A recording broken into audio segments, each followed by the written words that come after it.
নমস্কাৰ, জয় হিন্দ, জয় অসম। এটা বহুতেই ভাল খবৰ লৈছোঁ আপোনালোকৰ মাজলৈ। আজি পুনৰ নতুনকৈ চাকৰি আহিছে SBI বেংকৰ ফালৰ পৰা। যিহেতু SBI বেংকৰ ফালৰ পৰা 2026 বৰ্ষৰ কাৰণে পদসমূহ মুকলি কৰি দিয়া হৈছে। 7,150টাকৈ এপ্ৰেণ্টিছৰ পদ মুকলি কৰি দিয়া হৈছে।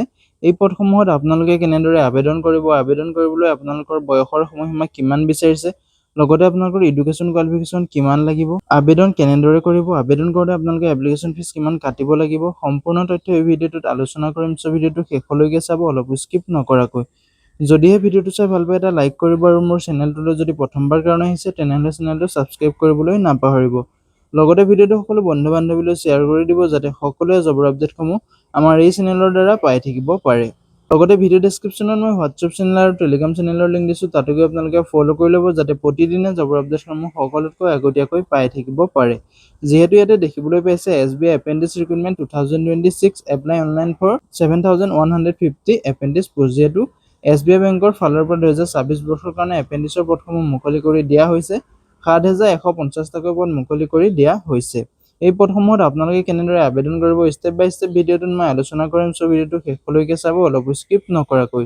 ইয়াতে আপোনালোকে অভাৰভিউটো দেখিবলৈ পাইছে। অৰ্গেনাইজেশ্যনটোৰ নেম হৈছে state bank of India. SBI ফালৰ পৰা যিটো পদসমূহ মুকলি কৰি দিয়া হৈছে, পোষ্ট নেমটো হৈছে এপ্ৰেণ্টিছৰ পদ হয়। ইয়াতে আপোনালোকৰ টোটেল পোষ্ট 7,150টাকৈ পদ দেখিবলৈ পাব। জব টাইপটো হৈছে এপ্ৰেণ্টিছশ্বিপ পদ হয়।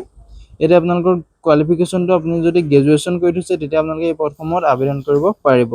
ট্ৰেইনিং ডিউৰেশ্যনটো আপোনালোকৰ 1 year ট্ৰেইনিং হ'ব। লগতে আপোনালোকৰ যিটো ট্ৰেইনিঙৰ সময়ত আপোনালোকৰ চেলাৰী থাকিব সেইটো আপোনালোকে 15,000 টকাকৈ চেলাৰীটো লাভ কৰিব পাৰিব। এপ্লাই মতে আপোনালোকে অনলাইন মাধ্যমেৰে আবেদন কৰিব পাৰিব। এপ্লাই ষ্টাৰ্টটো 19 মে'ৰ পৰা আৰম্ভ হৈ গৈছে। লাষ্ট ডেটটো আপোনালোকৰ 8 জুনলৈকে আছে। যদিহে আপোনালোকে এতিয়াও আবেদন কৰা নাই, আবেদনসমূহ কৰি ল'ব পাৰিব। ইয়াতে বৰ্তমান কেটেগৰাইজ কোনো ভেকেঞ্চিৰ আপডেট অহা নাই। যেতিয়া আপডেট আহে তেতিয়া আপোনালোকৰ মাজলৈ এটা ভিডিঅ' বনাই লৈ আহিম। ইয়াতে যিহেতু টোটেল ভেকেঞ্চিটো দিয়া আছে 7,150টা ভেকেঞ্চি মুকলি কৰি দিয়া হৈছে। কোনটো কেটেগৰীত কিমান ভেকেঞ্চি আছে বৰ্তমান কোনো আপডেট অহা নাই। ইয়াতে আপোনালোকে দেখিবলৈ পাইছে ডিষ্ট্ৰিক্ট ৱাইজ যিটো ট্ৰেইনিং চিটত আপোনালোকৰ কিমানটা চিট আছে ইয়াতে আপোনালোকে দেখিবলৈ পাইছে।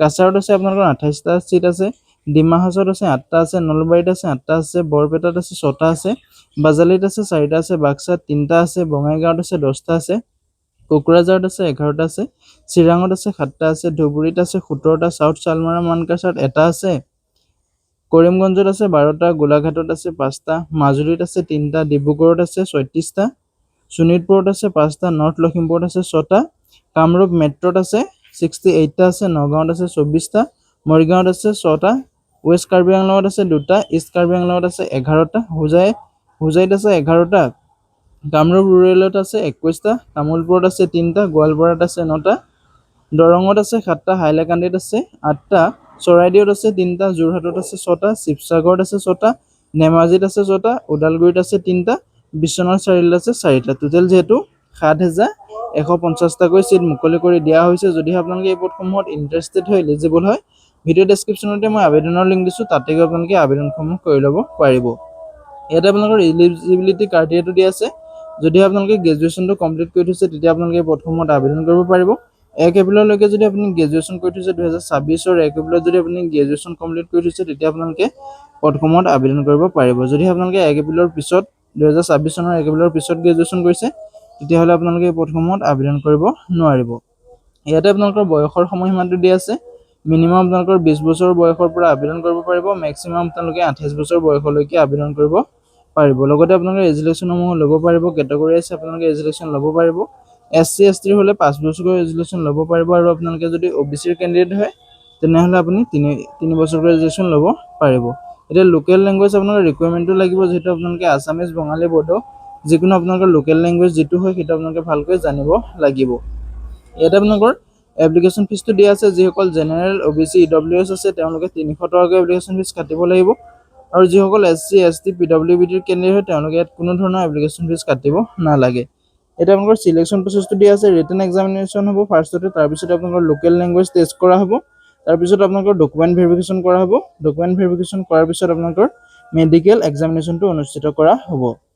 ইয়াতে আপোনালোকৰ ৰিটেন এক্সামৰ ইয়াতে পেটাৰ্ণটো দিয়া আছে, আপোনালোকৰ ছাবজেক্ট ৱাইজ কুৱেশ্যন মাৰ্ক দিয়া আছে, লগতে সময় দিয়া আছে। ইয়াতে আপোনালোকে দেখিবলৈ পাইছে জেনেৰেল আৰু ফাইনেন্সিয়েল এৱাৰনেছত আপোনালোকৰ 25টা কুৱেশ্যন 25 নম্বৰ থাকিব। আপোনালোকৰ সময় 15 মিনিট দিয়া হ'ব। জেনেৰেল ইংলিছতো 25টা কুৱেশ্যন 25 নম্বৰ থাকিব।